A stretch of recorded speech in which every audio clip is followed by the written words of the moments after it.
வரம் தருவாள் வாராங்கல் பத்மாட்சி. தெலுங்கானா மாநிலத்தில் உள்ள வரலாற்று சிறப்பு வாய்ந்த வாராங்கல் நகரில் புகழ்பெற்ற கோயிலாக விளங்குவது வாராங்கல் ஸ்ரீ பத்மாட்சி மலைக்கோவில் ஆகும். அனைத்து மக்களும் வழிபடும் திருக்கோவில் இது. தலவரலாறு: இக்கோவில் காக்கத்திய மன்னர்கள் ஆட்சியில் கிபி 12ஆம் நூற்றாண்டில் எழுப்பப்பட்ட சமண சமய மலைக்கோயிலே. பத்மாட்சி திருக்கோவிலாகும். காக்கத்தியர்கள் சமண மதத்தில் இருந்த போது இக்கோவில் உருவாக்கப்பட்டது. இப்பகுதி முழுவதும் சமண மதத்தவர்கள் நிறைந்து வாழ்ந்து வந்தனர். இப்பகுதி வாழ் மக்கள் அழைக்கின்றனர். இது பத்மாவதி தேவிக்கென அர்ப்பணிக்கப்பட்ட திருக்கோவிலாகும்.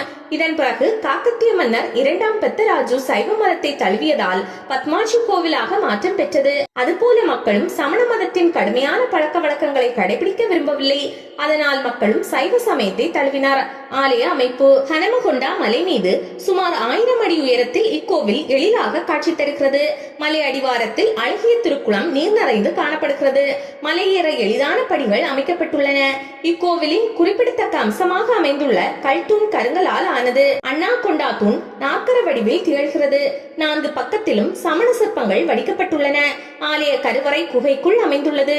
அதே கருவறையில் பெரிய தீர்த்தங்கர பர்சவநாதர் திருவுருவம் உள்ளது. வலதுபுறம் யட்ச தரணேந்திரனும் வலதுபுறம் பத்மாவதியும் அருள்பாலிக்கின்றனர். பாறையின் புடைப்பு சிற்பங்களாக இவை அமைந்திருப்பது குறிப்பிடத்தக்கது. இவற்றின் திருமேனியில் வண்ணங்கள் பூசப்பட்டு உள்ளன. இது தவிர கருவறை சுற்றில் சமண தீர்த்தங்கர் மற்றும் பிற சமண தெய்வங்களுக்கும் சிற்பங்கள் வடிக்கப்பட்டு அவற்றின் மீதும் வண்ணங்கள் பூசப்பட்டு உள்ளன. வலம் வரும் குகை பகுதியில் சிவலிங்கம் மற்றும் நந்தியின் சிலா வடிவங்கள் காணப்படுகின்றன. மலை அடிவாரத்தில் லட்சுமி நரசிம்ம சுவாமி கோவில் மற்றும் சித்தேஸ்வரர் கோவில்கள் இருக்கின்றன. இவ்வாலய மூலவரான அன்னை பத்மாட்சி காலையில் சிறுமி வடிவத்திலும் மதியம் இளம்பெண்ணாகவும் மாலையில் முதிய பெண் வடிவிலும் காட்சி தருகின்றார். ஆண்டுதோறும் லட்சக்கணக்கானோர் கூடும் பதுகம்மா விழா வெகு விமர்சையாக கொண்டாடப்பட்டு வருகின்றது. அந்த விழாவில் மலை அடிவாரத்தில் உள்ள குளத்தில் பெண் பக்தர்கள் ஏராளமான பூக்களை தூவி வணங்குவார்கள். இந்த ஆலயம் தினமும் காலை 6 மணி முதல் மாலை 6 மணி வரை தரிசனம் செய்வதற்காக திறந்திருக்கும்.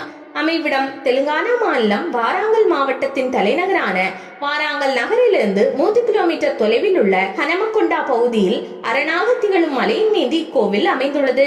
ஐதராபாத் நகரிலிருந்து 141 கிலோமீட்டர் தொலைவில் உள்ளது வாராங்கல்.